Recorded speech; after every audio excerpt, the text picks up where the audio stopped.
الله أكبر الله أكبر. أعوذ بالله السميع العليم من الشيطان الرجيم. Bismillahirrahmanirrahim.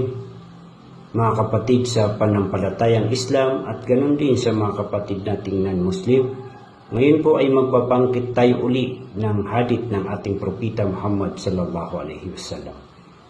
Ang sabi ng ating propeta Muhammad sallallahu alaihi wasallam sa kanyang mga sahaba, gusto niyo ba turuan ko kayo ng dalawang bagay na napakasimple, at kapag ito'y ginawa niyo ay mapapantayan niyo na o matutumbasan niyo na ang pananampalataya ng isang awliya.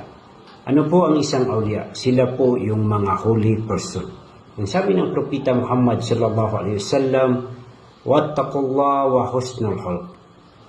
Matakot kayo, manampalataya kayo sa Allah subhanahu wa ta'ala, at maging mabuting asal, maging mabuting pakikitungo kayo sa mga tao, kahit kanino man, ito isang Muslim or non-Muslim. Mga kapatid, napakasimple ang sabi ng ating propeta Muhammad sallallahu alaihi wasallam. Kaya po natin yan gawin sa ating buhay upang makamdan natin ang biyaya ng Allah subhanahu wa ta'ala, upang masundan natin ang hadith ng ating propeta Muhammad sallallahu alaihi wasallam. Wabillahi taufiq wal hidayah. Wassalamu alaikum warahmatullahi wabarakatuh.